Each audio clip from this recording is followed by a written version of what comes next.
Welcome to the Dear Son Show. We have meaningful conversations about life through the lens of fatherhood. It's for fathers, those with fathers, and the fatherless. Nobody's left out. These are the conversations we want our sons to access as they grow through life, so no topics are off limits. I'm one of your hosts, D. Johns. I'm your other host, Jay Black. And today, crowd favorite is back in the building. Mr. Tim Nicholas is in the building. What's good, my brother? What's up, fellas? How y'all doing? Everything is lovely, man. Alive, and that's a blessing. So That's we good. Yeah. So we're going to toss it to you first. We normally do our 1-2 with what's going on, but what's going on? Hey, everything is good, man. Life is good. You know, I was just telling James that, I just moved into Mansfield about June. So it's been a couple of months we've been here, just enjoying life. My wife's been out of town. So, hey, that's a good thing, too. Right. Y'all know how that go. We get to chill out every now and again. I miss her, but, trying to chill out a little bit. Yeah. Take the trash out before she come back. I will. I think so. That's all I said. Yeah, man. What's good with you, homie? Man, same. We push it, man. My wife got this humongous project going on at the house, and, we adjusting as it happens, and that's about as much as I'm allowed to say about that. I probably said too much already. Classified. Hey, what about you? What you got going? What's life looking like right now? Man, today, speaking of your wife came through in a major way. Man. Helped me out with a medical procedure that I've been chasing. Yeah. Got an MRI done, trying to figure out what's going on with my health. I know, Tim, I spoke to you at the men's group, praying on some things, believing God for some things. Some things are, God is showing favor. So today was a good day on that front. Yeah, man. That's good stuff, man. And concerning your home rehab, I'm trying to keep my wife out of your house. Out of the house. Yeah. Takes a village, though. Yeah, man. Oh, So for those that, this is your first time, not the joke, but James and I are actual neighbors. And then I guess you're a neighbor too. I'm a neighbor now. I'm like 5 minutes away from y'all. So neighbors it's for a good. Absolutely. reason. So all of us are brothers through acquaintance and through just connection. Yeah. Just connection. Yeah. Absolutely. Let's get right into it, man. We've been doing a pretty good job of getting right into it. I agree. We have a topic that I think is near and dear to all of us. Today we're talking about black and blended. I can blend. How we manage. Yeah. Absolutely. So to be clear, black. Well, no. Let's do it how we normally do. Black and blended, and you'll follow suit because you'll see how this goes. First thing that came to mind, go. First thing popped to mind when I hear that is like what's the difficult part? And I don't know if that says a lot about my character or thought process. Like, should I go to the negative? But when you think of black and blended or blended period or the challenges you may face, what is it about it that grasps your attention first? Is it the adjustment? Is it fear of or inadequacy or acceptance? The first thing that I defaulted to is, what did I have any reservations about it? And did I overcome those reservations? How am I doing now? Did I take the time to check in? Do I feel like I overly? So then at that point, I'm now interviewing myself, kind of doing a survey, if you will, taking inventory of what kind of dad have I been to my non-biological son, because that's the blessing in it. The reward even is people that talk to me, you will not know that's not my son. Right. And I take pride in that. I'm happy about that. You know what I mean? So that's the first thing that popped in my head without going through the whole episode right now in the intro, is the fact that I started inventory in myself of what kind of job am I doing. Absolutely. Yeah. I would say for me, the first thing that comes to mind when you talk about black and blended is acceptance. Are you going to be accepted by the children?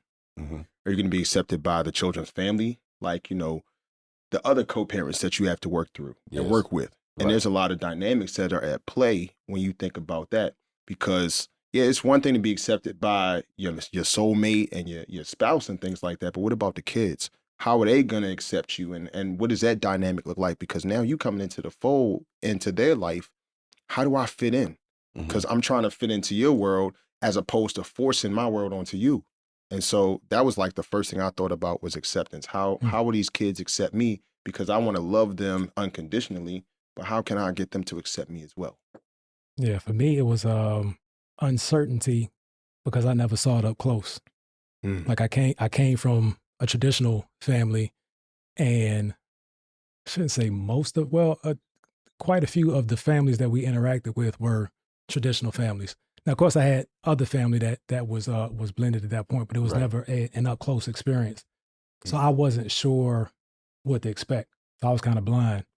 The good thing for me is that the blend for me happened when my oldest child, and just like you, I don't step, I don't, step and have. Yeah. That's your world, rock with it, but we don't rock like that in my house. No. She was so young that I am what she knows. Yeah. That she had access to her biological father, and we'll get into that by nature of the conversation, but it was early enough where I wasn't trying to undo any habits that the child had formed, or the mom and the child had formed on their own. So that was a blessing for me. Like we kind of all learned to parent from kind of ground up. Yeah. So good stuff. With that, let's talk about what our situations are. Like, how do we come into the blended situation? And I'll start because mine is kind of short. My wife is my high school crush just after graduation, sweetheart. We ain't really, she didn't see the vision. She didn't see it. She didn't see the vision inside. Sometimes they slow. Yeah. I mean, like we flirted, you know what I'm saying? But I was too cool, and she was, she was a preacher's kid. So it was like, she was the cool, cute one that nobody could get. Yeah. So that was the, okay. Because all of my friends were like football players and basketball players. So it was challenge. Game on. Yeah. So we established our relationship there. After she graduated from high school, she went in the Air Force, and that put distance between us. So we were off, not on. And when she came back into my life, she had a child. So for me, I don't think, and I don't have any other reference to compare it to. I don't think that I would have accepted the child if we didn't have a prior relationship or history. Yeah. Right. So I want to say Honor was 3, maybe 4 months when she started coming back around. And my family already knew, and my family loved her. Yeah. Right. Yeah. So it was like the girl I was most in love with was the one that broke my heart first. Then it's like, you got that full range of dynamic and emotions. Like, do you want to put yourself at risk for this again? Yeah. And she was putting herself at risk too. But we connected. And like I said, so I got the benefit of having a first child and then having a firstborn after that. So she kind of gave me the experience of being a father. So that's how we got there. 5 kids later. Yeah. Couple trips around the world. Yeah. And landing in Texas. That's where we are. Yeah. Love it, man. So for me, I'm on my second marriage. I have 4 biological kids, ranging from 14 all the way down to 4. Yeah. And then when my wife and I got married, I brought originally 3 kids into the fold. My 14-year-old daughter, Caroline, my 12-year-old son, Carter, and also our 13-year-old son, Mason. Mason was adopted, when he was about 4 months old. Yeah. My wife adopted him. He has since now moved back with his mom, his biological mother. And so now it's the 2 kids that I've added into the fold. And it's been just a great experience overall, just with us bonding together, really blending. And the thing for me that I really love about our relationship is that those kids were meant for me. And I told you that like in the first time that we did have that conversation, how they were made for me, even though I didn't have a hand in creating them. It was like it's a perfect fit. Yeah. Because it was so funny. I remember a story that my 12-year-old son, Carter, when we first met, the very first day we met, he asked, can I spend the night at your house? Yeah. And mom was like, nah, son, it's too early. It's too early. I don't even know if I like this guy yet, Right. But just the bond was created really, really early. And so that's been perfect for us. And we've been able to build this bond for the past 2.5 years. And, have our ups and downs like any other family, and trying to integrate different things. And, we're trying to still learn about each other. That's going to be a daily process that we continue to learn each other. But it's been such an amazing blessing. I'm able to see them grow. I'm able to, be in their life every day, go to their PTA meetings and go to their, different parent teacher conferences and see them grow, and go to their different athletic things and all those types of things. So and my kids as well have blended well with them as well too. So it's been a good fold, man. Very important. Yes, Very sir. important. With me, same a little bit. This is my second marriage as well. So when I met my current wife, my oldest son that's in the home now, she had him. He was 6, maybe 7 years old when we met. So habits are there, personality is already there, their way of doing things is already in place, etc. You know, life is life. This is her second marriage as well. So now, again, when I meet her, his exposure was his mom, his grandmother. That kind of was it a little bit. There's a male cousin in the fold, but again, that's their dynamic. So his whole exposure or personality was built around women catering to a young man, right? So there are things that jump out at me as a man that I'm noticing that I was sympathetic to, because I was raised by my mom, but it's showing me things that I saw that I was like, oh, that's something that would be a conversation. But obviously, I'm not gonna come in. I just met your mom. We Right. dating. I'm gonna mold you into shape. I'm gonna whip you into shape. Not physically whip you, but you know what I mean. That wasn't the case. I didn't We can approach talk it about that that way. too. Yeah, well, absolutely. Yeah. So I didn't come in trying to force my will on the situation. I came in and tried to observe what life was like with them, and I tried to find my niche. Where do I blend in? Where do I fit in with the least amount of resistance, to where now I'm not a threat. I'm not a sign of change or your world coming to an end. I want you to feel like your life is about to be enhanced, but I can't force that. That doesn't happen overnight.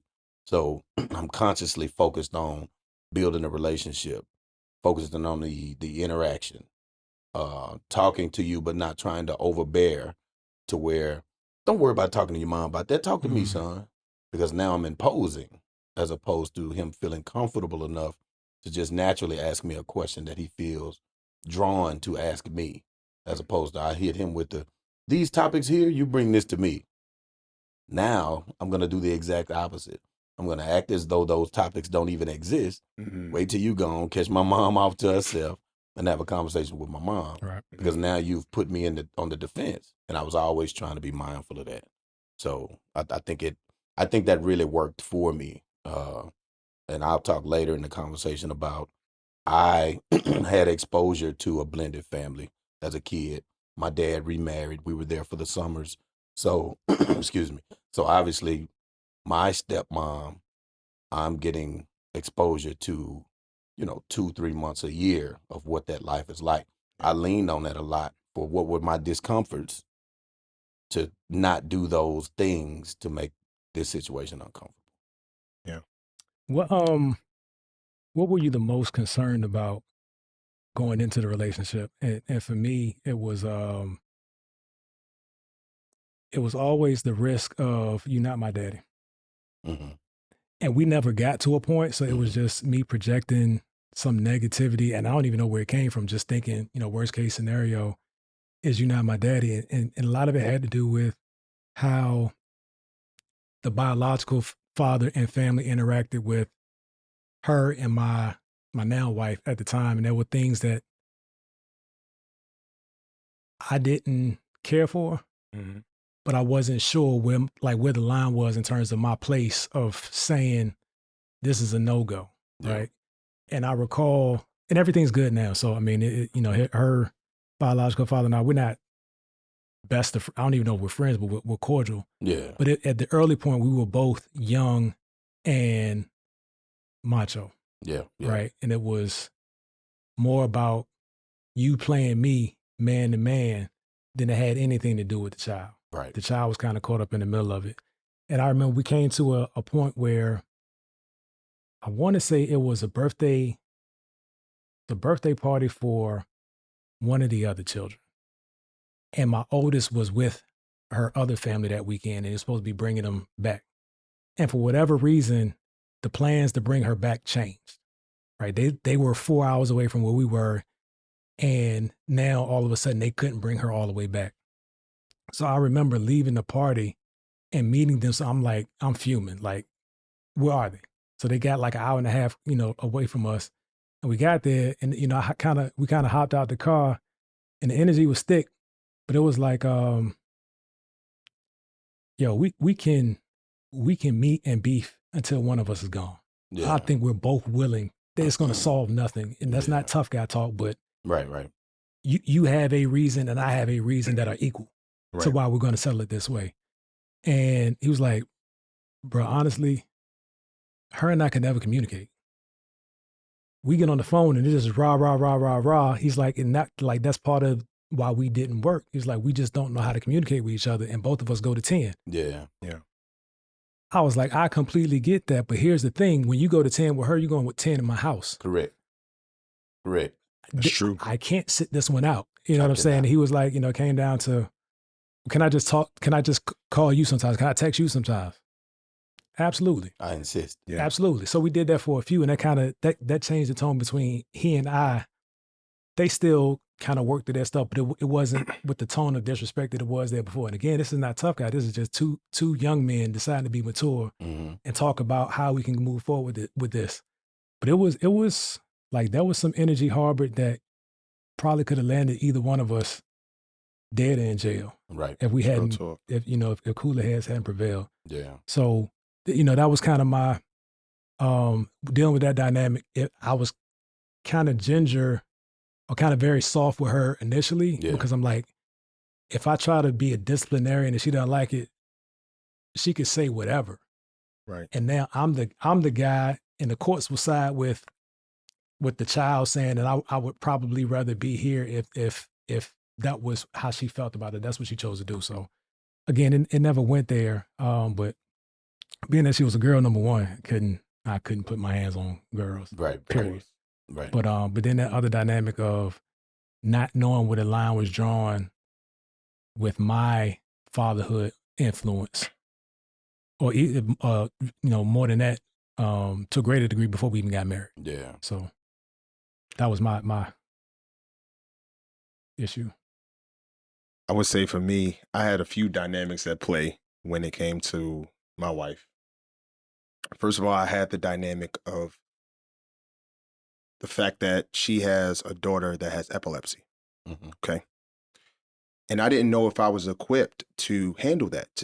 That was my first thing. And I had called one of my closest friends, because prior to that, we were just friends. Right. And, Caroline, her daughter, was our daughter. And we were, at that time, I would see Caroline in the hospital a lot. She was in the hospital repeatedly. And I just would always call her and just check on her and just pray with her and just say, hey, as a friend, I'm here for you. Yeah. Right. But I had an interest in her from the jump. Absolutely. But I didn't know if I was equipped enough to be able to support her as a boyfriend, as a fiance, as a husband. I didn't know, because I wasn't educated on epilepsy. I wasn't educated on any of those things. And so for me, I was just like, I don't know, is this the right situation for me? Because I don't know anything about it. So there was that initial level of fear that I had. Yep. How can I support my woman, my wife, my future wife, and this child that, would have seizures and all these other things? How can I be the best support that I can be? Right. I remember having a phone call with one of my closest friends, and I told her, I said, Shawana, like, I really am falling for this woman, but I don't know how I could be a supportive father and husband. And it was just fear, because I had fell in love with Caroline and her brother Carter and her brother Mason instantly. Yeah. Right. And so it wasn't anything about them or her. It's just, how can I support? Right. Right. And I remember Shawana just saying, God will equip you with the tools that you need to just be there. And all you need to do is just be you. Yeah. And whatever support that she needs, just be there for her. And in that moment, instantly, I forgot about all the fears that I would have had. And I've seen some things with Caroline with her epilepsy. I've been there when she had seizures. She had a seizure the day before our wedding. Wow. The day before our wedding. And I was scared for her. I didn't know what to do. That was my first time really actually being there in real time when it happened. Right. And so those things, of course I was scared. And I didn't want to, see my soon-to-be daughter going through that kind of pain. Yeah. You know what I'm saying? And that was just really tough. Yeah. But God has equipped me with the tools ever since. I mean, we have a great bond, Caroline and I. It's just great. Yeah. But then there was another dynamic at play where my wife, she has Caroline's dad, and then she has Carter's dad too. And you have those two dynamics at play. Like, how am I going to be accepted by Caroline's dad? Right. How am I going to be accepted by Carter's dad too? we have those two things at play. How are they going to treat me? How are we going to have a conversation? And then, I had to come in and stabilize some things too, because those relationships were relatively broken. There was a lot of, disconnect between the parents and stuff. Yeah. Right. And so God used me to come in and stabilize by pretty much saying, listen, there's a standard that we should all be dealing with each other in some way, shape, or form, and arguing, cursing each other out, fighting, and all that is just unacceptable, because, I have an ex-wife, 3 kids, and I also have another child from a previous relationship too. So I have 4 kids. Right. But that's not the dynamic. We have respect for one another. Right. I don't want to see all of this fighting and bickering and carrying on. So I even had to have conversations with both Caroline's dad and with Carter's dad and say, listen, I understand that my wife might have, she might get a little attitude here and there, but that's for me to check. I'll see it and I'll recognize it and I'll be the one to check it. But you should not check her under any circumstance. You shouldn't be the one cursing her out or talking to her like that, because I don't even do that. And so those dynamics at play, of course, you have some reservations when you are in those different positions. But God just has equipped me to be the best, the best dad I can be, the best husband that I could be, and the best co-parent that I could be. And I can say ever since then, we have a great co-parenting relationship. I have a great co-parenting relationship with both dads. Don't have any beef or anything. We haven't gotten into any type of drama, but it took a lot to stabilize it those first 6 months to make sure that we were all on the same page. So those two things, just from how is God going to equip me with Caroline, but he also reminded me something too. How is God going to equip my wife with my daughter, Chloe? That was another thing that humbled me too, because Chloe has cerebral palsy and she has autism as my daughter. So the same thing applied to my wife. She probably had the same fears and things like that. Like, how is God going to equip me on something that I'm not educated on? And I have a child that has epilepsy. So now it's a double whammy. And I'm trying to learn. So I had to humble myself and understand, if she's willing to accept her, if she's willing to accept my son, who also has autism, is on the spectrum too. If she's willing to accept them, how can I not accept her? How can I not love her unconditionally and all those things? And I do love her unconditionally. It's nothing that can separate my love from those kids. Right. Me personally, my fear was totally self-serving, in a sense. I came in thinking, because by the time I met him, my current wife and I we were pretty into each other. You know what I mean? It wasn't months and months down the road, but certainly we had spent enough time together that we were convinced that, hey, I like you enough. It's time for you to meet my son. So as I go in and I meet him, my concern was, man, God, please let this be a level-headed young man, because this a deal breaker for me. If this kid is unbearable or overly have these unrealistic expectations about life, you with a single mom home now, sometimes young men take that and they prey on their mom's affection and soft spot in her heart that she has for her son. If you're playing on that, I'm going to be too bothered by it and over focused on having to correct that or fix that. That's dangerous, because though it's necessary, it could turn toxic really quickly. You know what I mean? So now you and this son or child, y'all become nemesis. You know what I'm saying? Now y'all are enemies in a sense, but you're not. But because he's holding just as strongly on to wanting to stay in that role as you are holding on to, I'm going to change that because that's not the way this should be. So now she's stuck in the middle, and that's miserable. I don't want to put anybody into that position. So I went in saying, if I think or see that this is this type of relationship, parenting wise, I'm going to remove myself from it, because I just didn't have it in me to go through that, because again, I had just gotten divorced. I have 3 children from that first marriage, and my relationship with the mother of those 3 children is the most toxic thing I've ever experienced in my entire life. To this day, November of 2024. You understand me? Right now, or whatever date. Yeah. I'll throw that out. I'm bad about that. However, dated blink that out. So, But so now, because that relationship is so toxic, just could never seem to get on the right page. So again, it's funny you said what you said, because she remarried before I did. So her current husband ended up intervening for clarity, though. Like, he just reached out to me one day, like, something's got to change. Like, what can be done? Like, from your side of the story, what do you think the problem is?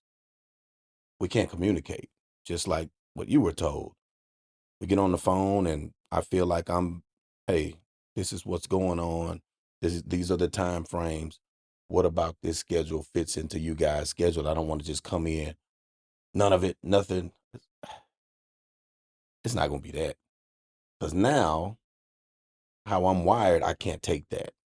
So now my pushback, and that's not healthy. So now I thank God he was able to call and say, hey, what's the solution? Hey, every time I talk to her, I need you on the phone on three-way. It needs to be a conference call. If it's a text message, it absolutely has to be a group text. That way it's do you know what he said to me? Well, I said that to her because she said this. Nope. I want everybody to see, witness, hear, experience every single word, every single transaction from here on out. If we don't talk, we don't talk. But if we do, if I see a message or a call and you're not a part of it, I'm ending it immediately and I'm cycling you in. Just being transparent. I don't want any part of the foolery because I'm going to match it. So my fear, to stay on topic, was I didn't want to go into a situation to where I thought the environment wasn't going to be, I don't want to say comfortable, because I was willing to work for her, but I didn't want it to be a toxic situation where you over coddle this young man, and I can't put up with that. I can't take it. So I'm not going to change it, but I will absolutely remove myself from it. But that wasn't the situation, man. It was the coolest little kid, little guy I ever met in my entire life. Now, he had traces of expectancy because it was his mom and his grandmother, but that was my fear about it.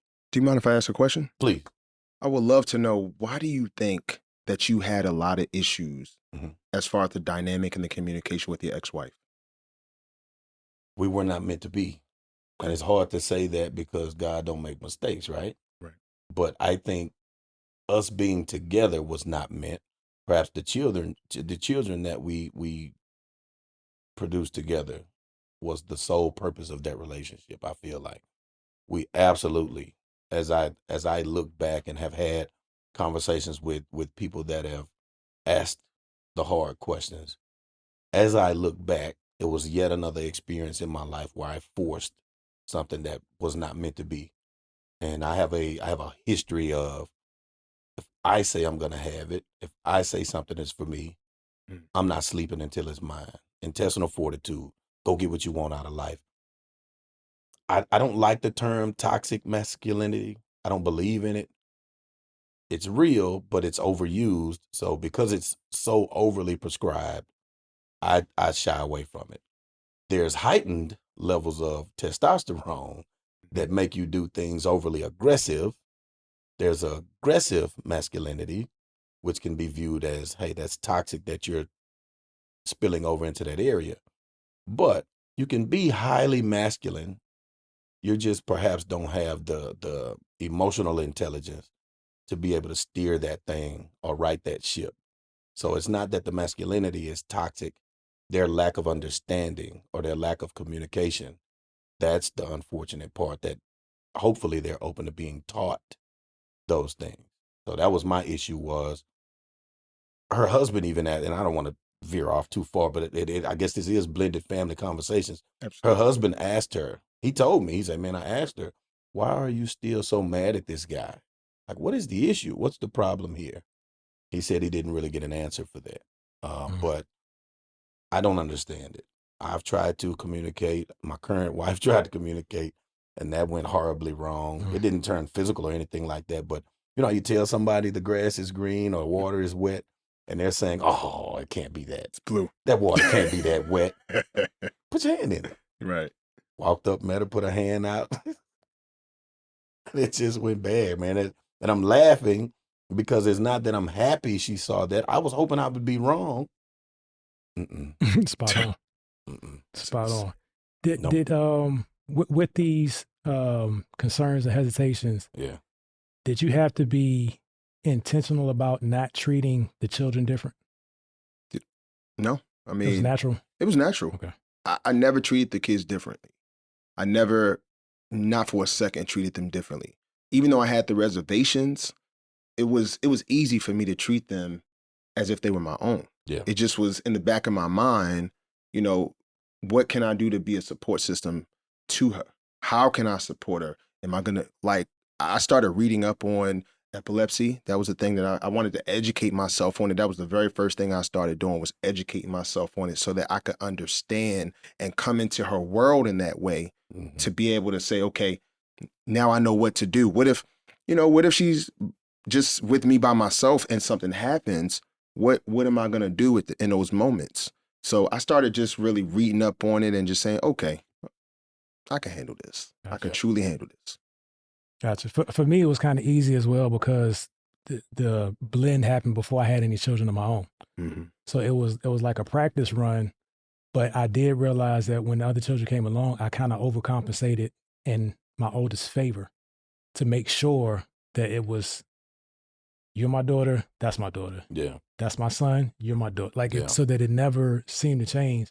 And we had some conversation later in life where she didn't, she communicated directly or through like cards or letters that I never treated her different. That kind of broke me down because that was the point. Yeah. Like I never wanted you to feel that you were an outcast because number one, her last name was different. And that's something that we thought about when she was younger, but the dynamic with the biological, we just didn't think that it was going to, that it was going to be something that he would agree to. Right. So she carried the last name of my wife. So there's a connection there. And my wife changed her name to her maiden name being her middle name, so that there's still a connection. Then my wife's family, of course, still carries the same name. But it was those things that I always wondered, like, does she feel a way about this? Yeah. You know what I'm saying? And it was, people, because we didn't make it a big deal. I remember one time being in church and we had an afternoon program and she was doing something. And the person that was emceeing said, Honor Johns, come to the front. Mm-hmm. Nobody bat an eye in the audience, but the family was looking like, it's not her. You know what I mean? Yeah. But she rocked with it. You know what I'm saying? We didn't make a big deal of it, but it's those things that I'm like, man, is that something I should have pressed harder for? Or was I actually showing up in the way that I should so she'd be, confident that this is her family and that she's not an afterthought? But again, it was kind of easy. I believe it was easier for me because I didn't have a group to address at one time for the first time. Yeah. It's like we established a relationship. Even her calling me daddy was, my wife talks about that. She was like, you remember the first time she did that? And I don't, but it was because it was so natural of a transition and I wanted to be that. Yeah. So it wasn't like she said it and I was like, looking crazy, Right. but it just kind of came natural. And so, again, for me, I just wonder how other people experience it and if there's an issue, how do you work through it?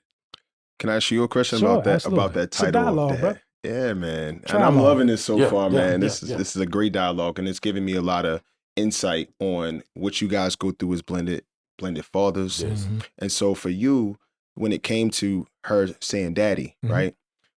Did that tug at you a little bit, as far as just that title that she just kind of just gave you? Did you get any pushback from the other side? Mhm. All those things. It was confirmation because I'm the youngest old guy in the group of my crew. If you saw us together, you would assume I'm older or the oldest, number one, because I was pretty much taller than everybody. Yeah. Mhm. But I was the one that was always head on swivel.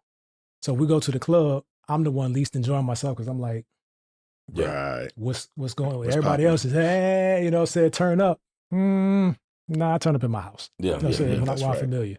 Yeah. So it was, where I was going with that was married with children was always a goal for me. Yeah. So by 22, 23, I was ready to hang it up. I'm like, Number one, we've been going to the club since we were 17. Yeah. It's not really popping like that.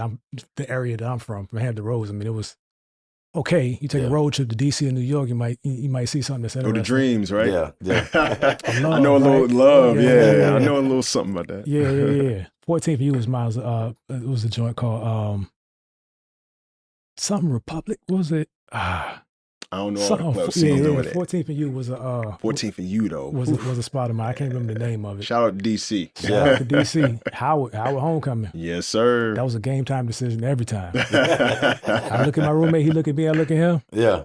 Pew. Time to go. 3 hours we there. We there. But not so the goal was for always to be married with children, because that's what I saw. And my sister was 5 years older than me. She was already down that path. I was like, I'm supposed to do this, which also created challenges because I entered it because I'm supposed to do this, not having all of the preparation that I needed to actually be successful early. If that makes sense. That's kind of another. I already see like 3 more conversations. Yeah. Like, absolutely. Because there's one plan for special needs, fathers of special needs children. On the other platform, Healthy Marriage is Dope, we talk about a number of things. We kind of got into why the second marriages work in one of the episodes, but it wasn't actually the point of the episode. Right. And I kind of want to dabbled into that. Yeah, dabbled a bit. But that's worth a whole conversation. Yeah, a little bit deep into that. Both whole of those. conversation. No, but for me, it was almost a cheat code. Back to the how easy or hard or difficult it was making that adjustment.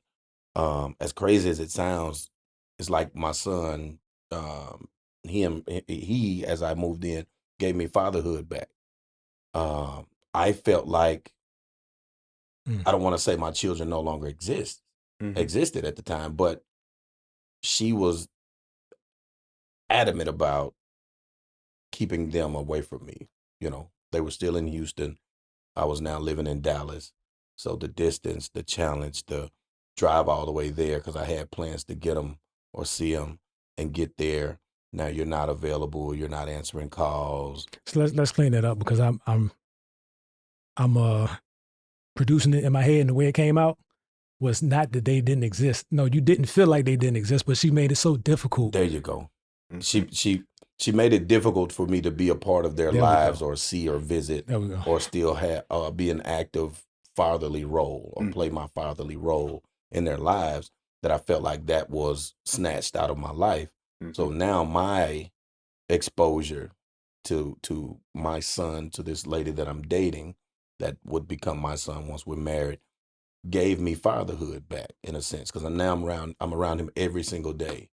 So we didn't live together, but I'm literally around them every single day.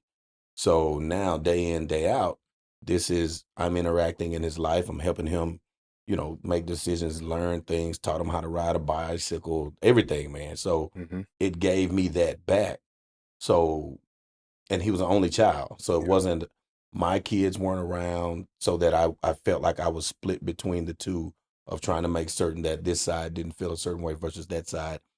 He was the only child in the house, and he was the only child because my children weren't around because of the reasons. But so that's almost like being dumped in on it. So it worked.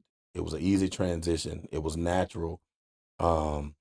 Confusions popped up though later down the road. And what I mean by that is, like you said, he started calling me dad, but his biological father, he calls him dad. Yeah.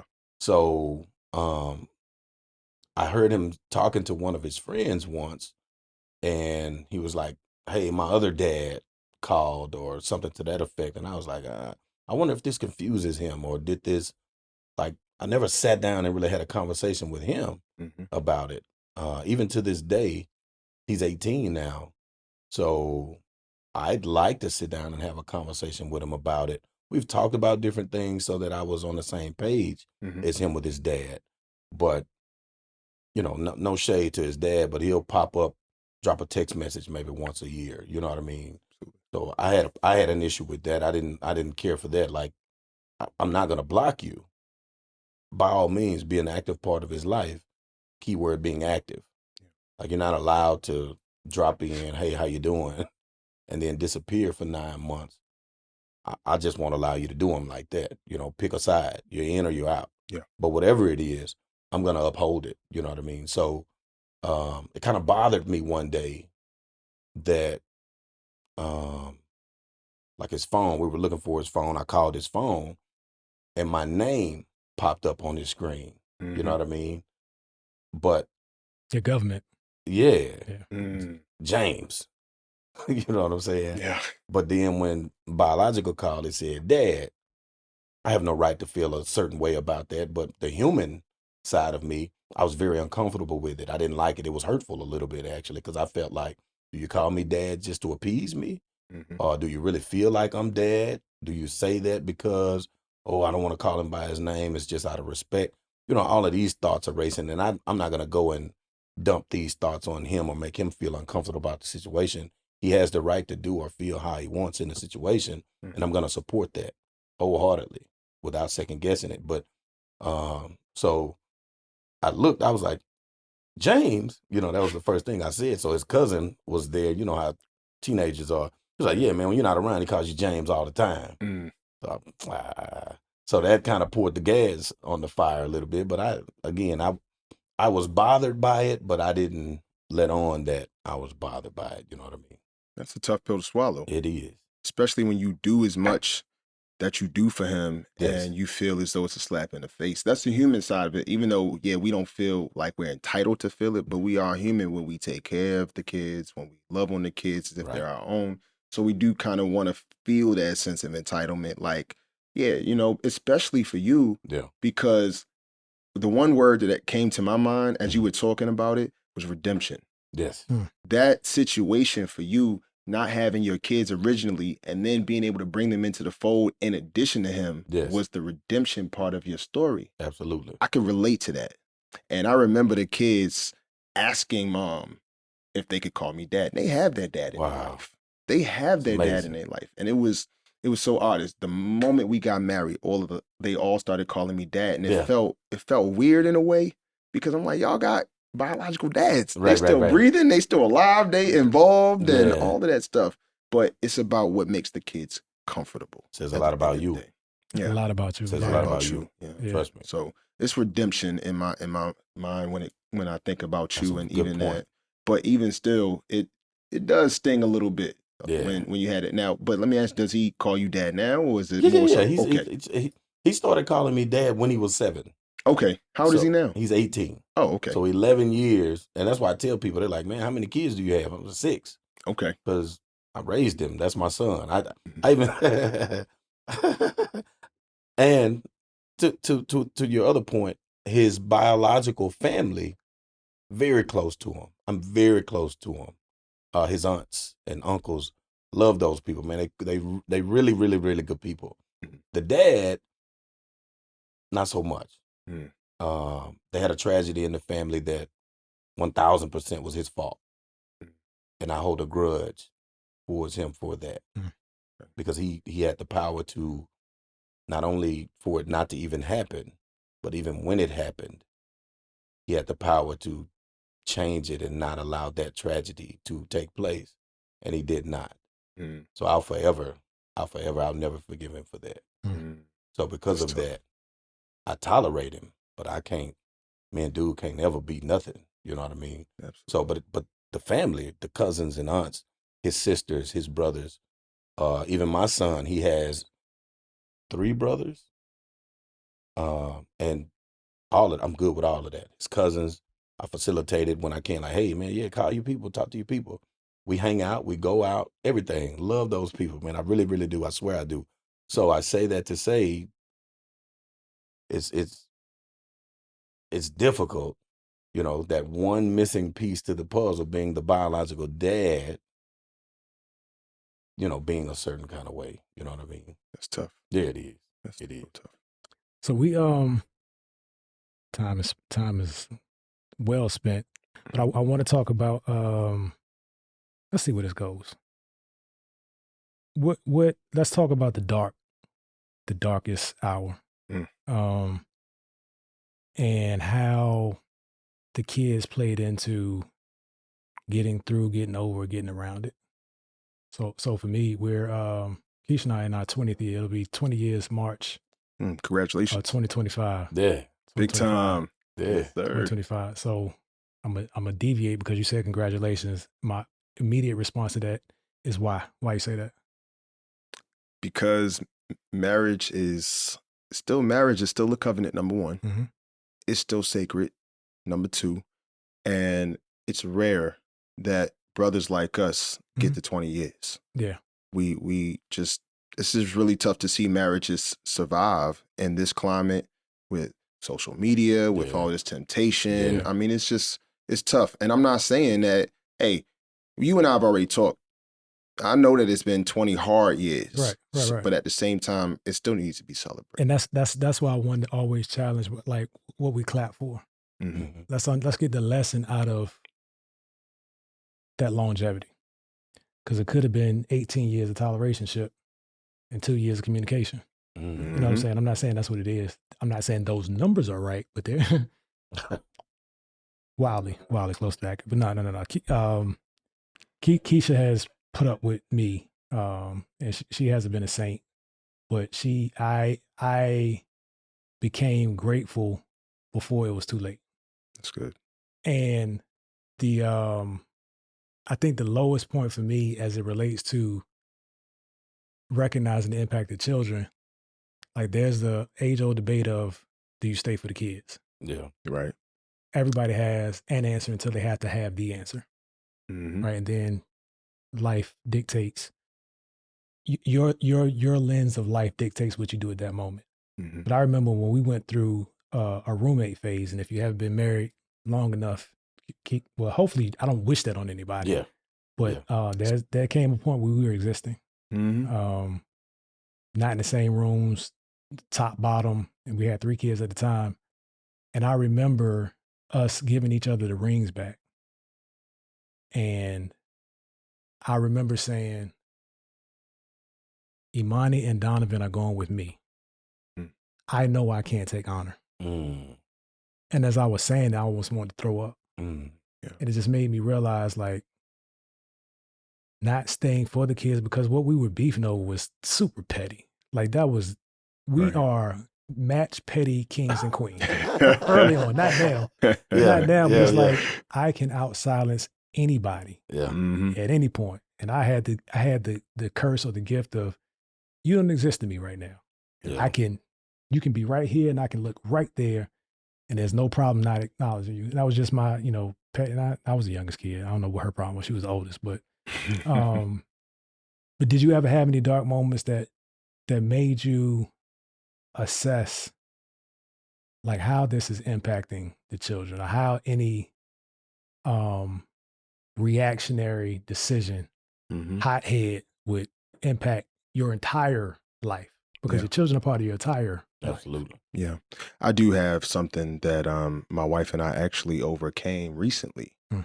And have you heard of the term enmeshment? No. So enmeshment is a lack of boundaries between ex-spouses and even parents. I didn't know what enmeshment was until I almost lost everything. My wife had to deal with enmeshment with my ex-wife for the first 2 years we've been together. Mm-hmm. And that dynamic was very interesting because when we first got engaged, I went ahead and introduced my ex-wife to Allie, and we were, 2 months away from getting married and everything. And my ex-wife had embraced Allie. I was like, oh, this is about to be a good situation. Right. All the while, because in my first marriage, I was unfaithful in my first marriage. I wasn't a good husband. Right. My ex-wife used that, the guilt, the shame, to still stay close to me. But then Allie's on the outside, but she's doing a darn good job of help raising our children. Yes.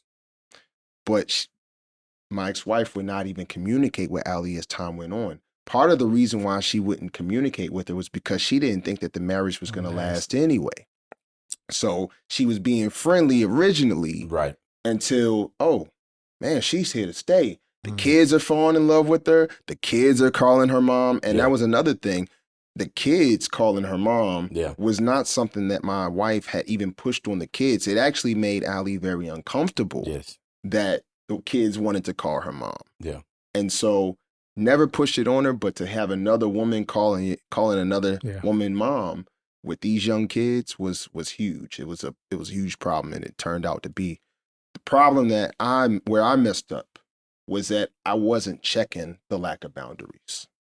And it would frustrate Allie over and over and over again. That primarily, we don't even have problems in our marriage, but that was the only main problem in our marriage up until I had to take a stand. It took my wife to actually threaten to leave me, as great as our marriage is. Yeah.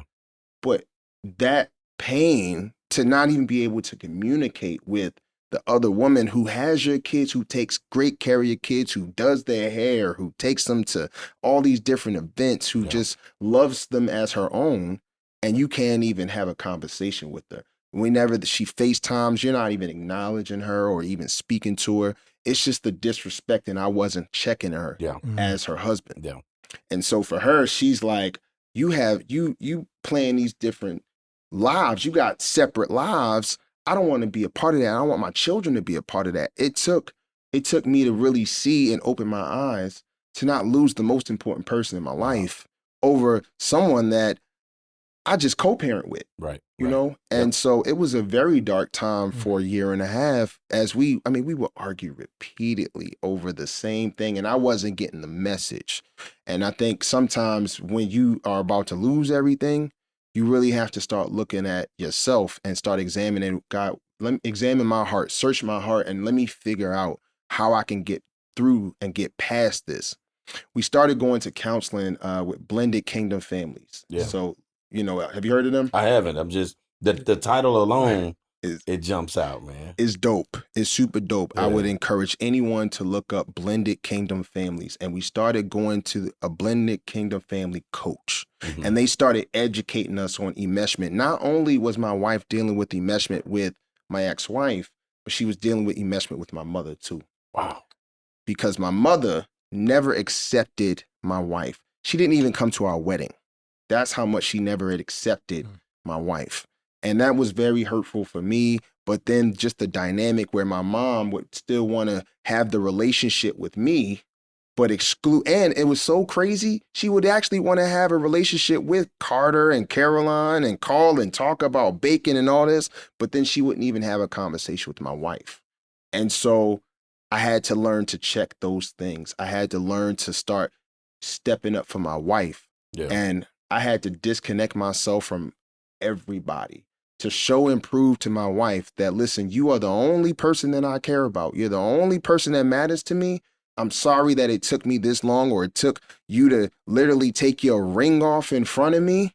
When I see that, you got to make some changes. And I had to make those changes because I wasn't going to lose the most important person, my fairy tale, as I first said on the first Dear Son podcast. I wasn't losing that over a woman that I had no interest in being with. All I wanted to do was be the best co-parent, the most respectful co-parent. But you got to learn how to navigate through these relationships. And that was the lesson for me. But it was a very, very dark time because I just saw my wife's pain, her frustration, and the anger by being disrespected. And the person that she agreed to do life with wasn't protecting her in the way that he should have been doing it. So it was a true eye-opener for me. And, we're at a much, much better place because I was able to start checking things and putting boundaries in place because enmeshment was not going to deter my marriage anymore. Right. Oof. Man, that the thing that jump out just listening to you say that I feel like a lot of people could benefit from is asking yourself, at what cost? Yeah.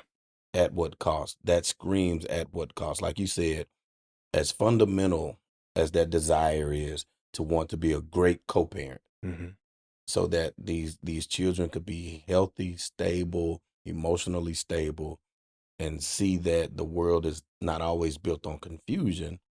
That very principle or desire was causing confusion, meaning at what cost? At what cost? There's a version of it but obviously the version that I'm currently active in isn't working in my household with my wife. You see what I'm saying? Yeah. So that's amazing that you would recognize that and make the adjustment.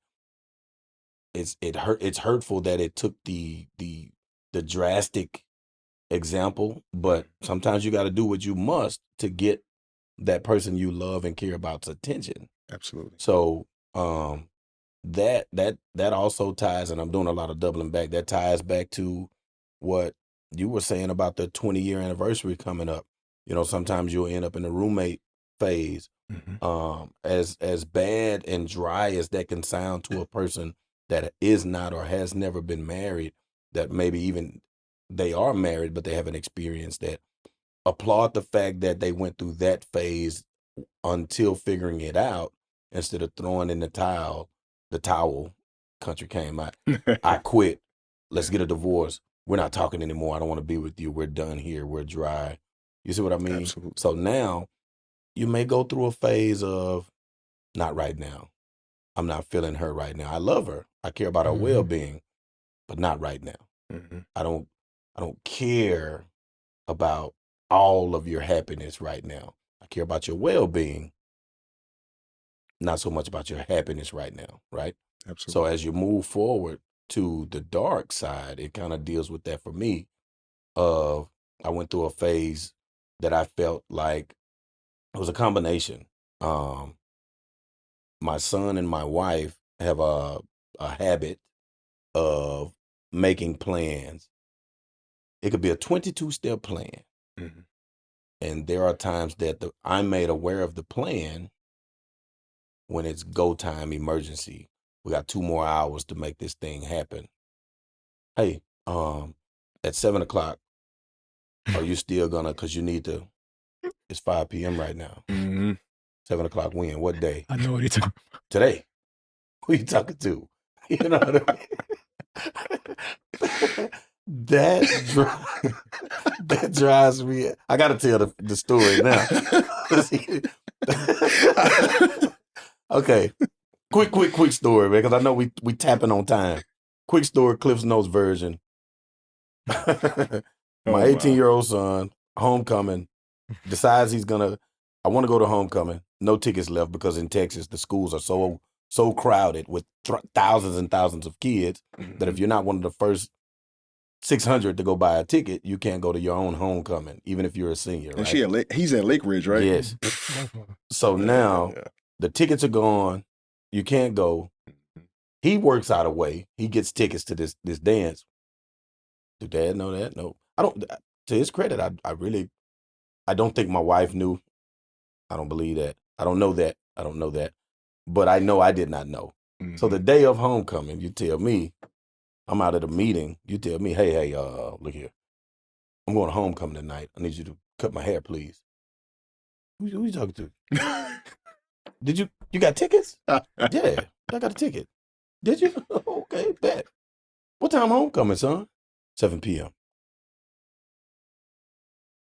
Okay. Yeah, no problem. I got you. I'll have your haircut by then, my boy. You can do it. I said, hey, man, next time, say something. Okay, I got you. He calls me at 2:47 p.m. Hey, you on your way back home? Who you talking to? The dance at 7.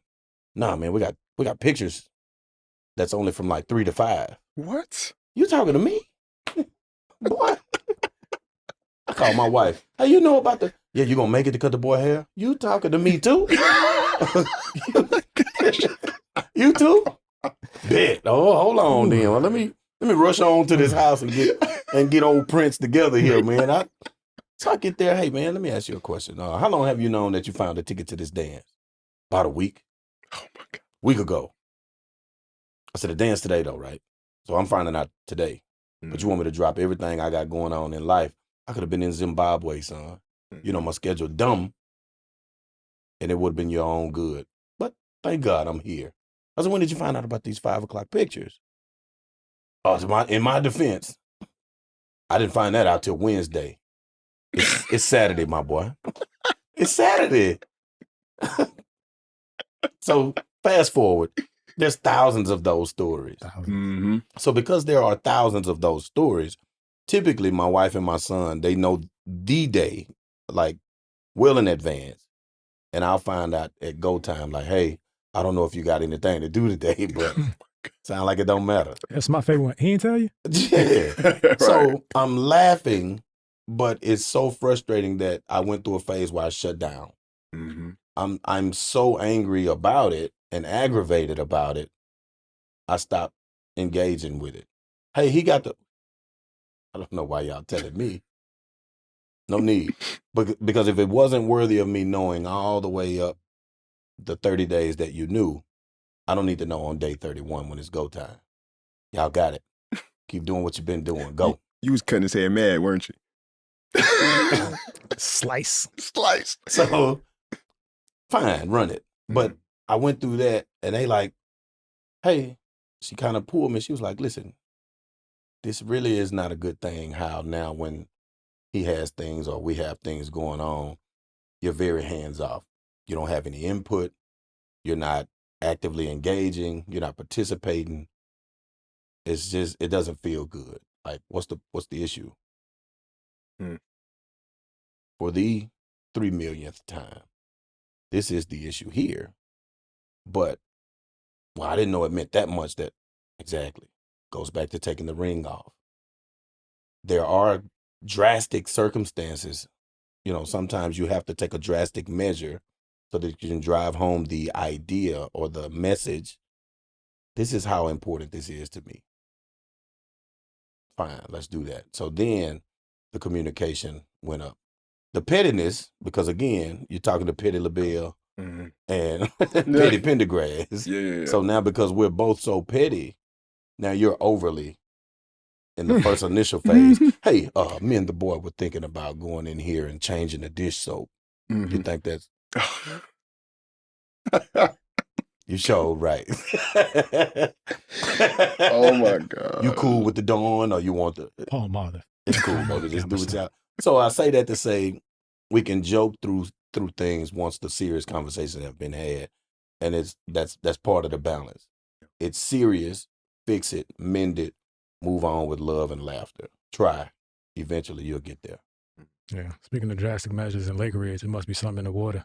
Because Donovan had to walk to school. We recorded Friday? Yeah. Walk to the school. From how else you gonna get there? Wait a minute. Walk from go. Because you know I used to live on. It ain't moved. Oh my. It's still where you were. It's still where you were. Oh my God. That's okay. They enjoying too much, and it's my fault because I said, son, I stopped beating you a long time ago, and I'm not saying that that's the answer, but we're beyond me put my hands on you. Right. So I gotta allow you to grow up. Yeah. Absolutely. Yeah. So, you know, they got late classes now. They got late days and early days because he's a senior. Correct. And oversleeps on the late day. Oversleep. Oh. Then he comes downstairs and says, hey, they already marked me tardy. Can I just go to the next class? Decision making. I said, cool, because I'm waiting around with my life to drop you off at school 2 hours after you were supposed to be. Okay, cool. The very next day, what do you think would happen? I'm going to get up and get to it. No. I'm late again. Now I'm in the groove. Sleep. Yeah. So I went upstairs and woke him. I said, I take that you're walking to school today? And I left it. I was like, this is more time for me to set up because we about to pod. So I go downstairs and start setting up the studio. Yeah. And he comes downstairs and... Like he ready, let's go. Let's go. That's on you, my boy. Might want to get moving. You want me to walk to school? It's not my desire. It's what you chose. All right. Slams door. No, it would have never got there with my father. My boy. Slam any door in my father's house. Man. The door will follow you. Absolutely. So I said, okay, God. Yeah. Give me, let's work through this during the day. Yeah. Like, show him something, show me something so we can have a conversation. After school, I talked to him. He was like, you know what today was about? Yeah, I got it. I completely get it. I was like, yeah, I made a decision not to beat you. Yeah. Right. And so I get that there's some. That 2 hour walk. There's some. I mean, that's Yeah, a lot to think about. That's a function of pace. Yeah. The distance, on you. The distance is the distance. The distance didn't change You put your little try going. That's on you. And then I gotta admit that I was a little nervous because he was late coming to where we pick him up in the neighborhood, and I was like, "Did he make it this morning?" This joker got taken. Somebody done took this little. He came right across. I was like, okay, I'm back. Cool. We back. We good. But, right. But the story is not the embarrassing story. Is that you have to boundaries. Yeah. You were talking about boundaries outside, but boundaries in the house. Mm-hmm. And then the other piece of that is, like, even with my oldest, the way I disciplined her was different to a degree, but I had to find out what worked for her. Yeah. Because what I can't have is 4 other people duplicating your behavior and pushing the line a little bit further because they saw what you did and didn't get away with. Yeah, that kind of thing. Yeah. But that's probably a whole nother podcast. Yeah. Nah, I get that. Time has been great, guys. Man, I'm having fun, man. Yeah. I mean, I see you being more engaged more often if you're open to it. Oh, for sure. It's just the beginning, man. Yeah. So we kind of do final thoughts because you're the guest. I mean, you're the alumni, but yes. Final thoughts. Yeah. So what do you want to leave anybody with? Takeaways? Just as far as being a father, man, just be present. At the end of the day, be present. Be present with your kids. Be present at home. The kids are watching. Yes. They watch how we treating our wives. That's a big thing. You know, and I think just be present more than anything. I love being present for the kids. Yeah. It's like it's such a rewarding feeling. And just like how we talked about redemption. Yes. It's interesting when we talk about that. If I could kind of just kind of give you a little bit of backstory. I had a child when I was 23 with a woman, and first child, yeah. And so that dynamic has always been really tough. And I currently don't have a relationship with my 14 going on 15-year-old daughter, not because I don't want to, but because of the same level of toxicity that you had to deal with your ex-wife. Yes. I've had to deal with that with my daughter's mom ever since she was born. She came down for Christmas last year, and it was like hell on earth. It was so bad that I picked her up on a Thursday. She was back on a flight that Friday morning, and I haven't even talked to her ever since. And it's been very challenging as a father not to be able to have that relationship. Yeah. But I'm going to tell you how God works. God has definitely redeemed my life by sending me Carter and Caroline. Yes. I get to be a father to them every single day and be present in their life, and I consider it a gift. Yes. To be in their life every day. I get to be there for Caroline's choir recitals. I get to be there whenever Carter had soccer games where he wants to, do things, and we've done things together as father and son. And it's just a beautiful feeling to be able to be present in their life. And so that's just the biggest takeaway I would say is just be present, because your effort is not going unnoticed. You're investing into them each and every day. And I just love it. I love being a dad. I love being a husband. It's my purpose. It's my God-given purpose to be in their life every day. And so God really redeemed me when he brought them in my life. I like that. I like that a lot.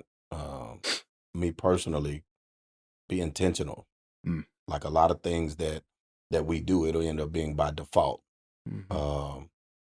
Like I was talking to somebody on campus the other day. I'm a student at UTA, so I'm talking to one of the young men on campus. I try to pour into those young men about life, about decision making, about timing, about being focused and being intentional. Like there's a lot of things that we do on a day-to-day that we'll get up and I'm supposed to do something. I'm supposed to study for this test or be ready for this exam, or I'm supposed to be at school at a certain time, or I'm supposed to communicate with my wife. Don't do it out of obligation. Do it because you intend to do that. The energy is different. If I have to do something, then I do it because I have to. It doesn't feel the same. It comes across as this is a chore, this is a job.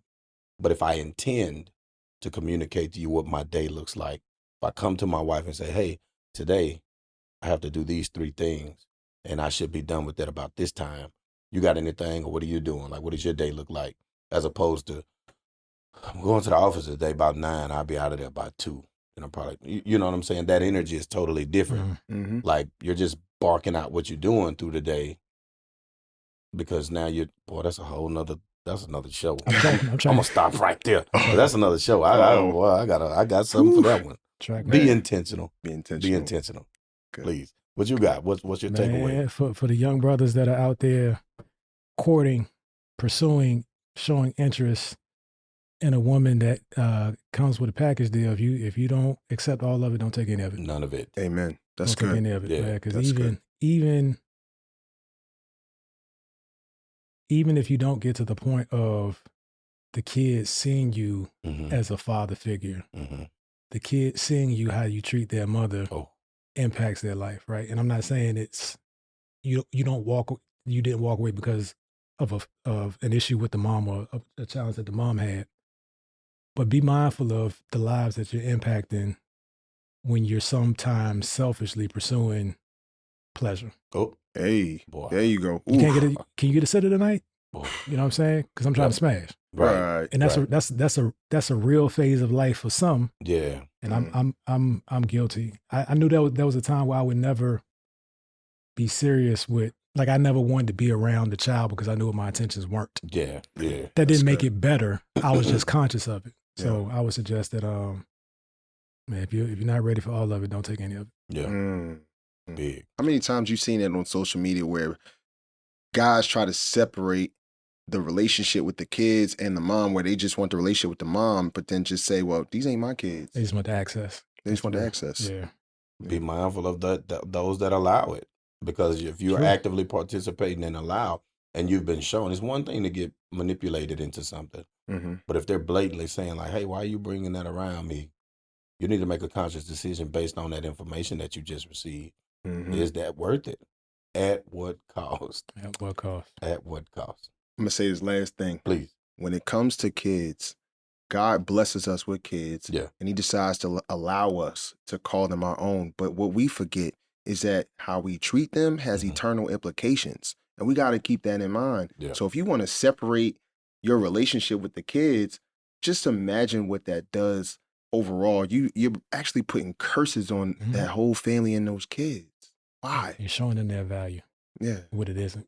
What it is not. Man, it's good stuff, man. I'm coming back, man. Yeah. It's a party, man. Look, the driver of this episode forgot to remind you guys, but please like, share, and subscribe.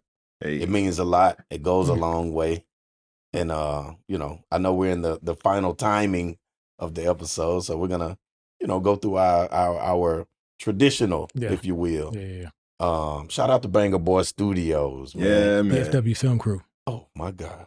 DFW Film Crew. Yep. Oof. Didn't mean to disrespect that.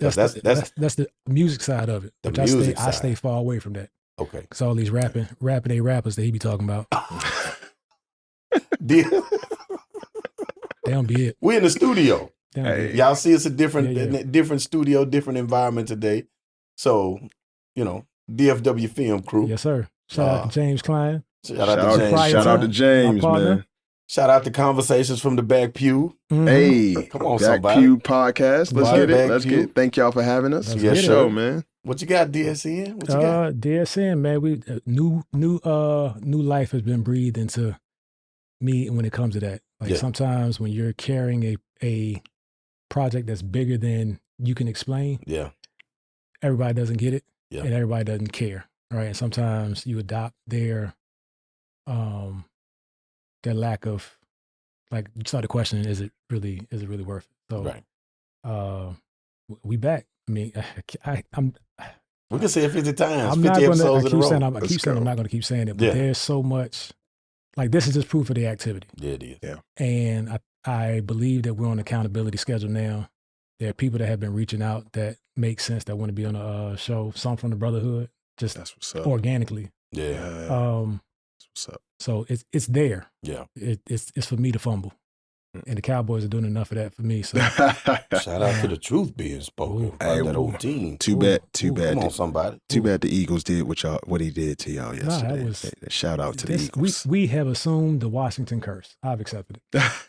We are bad and terrible. Yeah. Tampa's not too much better. Tampa's but great. You won't say Tampa's a great organization and team. Yeah. We're 4 and great. 6, great. I thought it was 3. We could pick I this thought it was- conversation, They guys. won. Yeah. Oh, y'all. I don't You want to say what? Y'all won the last game. I thought y'all was 3. Our whole Oh, receiving no, core they lost. on they're injured, and we still putting 24 on people, man. And Don't guess talk to what? us, And I man. can just sit Don't back Don't and talk to chill. us, man. Enter Who a you small. squad? Eagles. That was our first. That was our initial run. EAGLES. Don't do Eagles, baby. That was the first do that. issue that we had. That's the only issue we really had That is the only issue we because he was had. in my house when we talking about. Wow. Anyhow, Love Keisha J Studio. Love Keisha J Studios.com. I believe that's for the apparel and fashion things. And LoveKeishaJ.com, I believe, is where you can find her book, children's book, first of a series. It's targeting, I would say, young women of color, 4 to 12. Great messaging. Yes. Great illustration. Very engaging. Great feedback. I have a book as well that'll be showing up here. Yeah. Nice.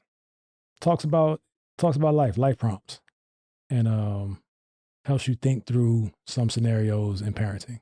So that is available. E-version, I'm working on a hard copy because some folks have asked about that. So that'll be available soon because I'm saying it on here. Yeah. Let's go. Anyhow, that'll do it for this episode. We appreciate you guys. God bless you. Peace.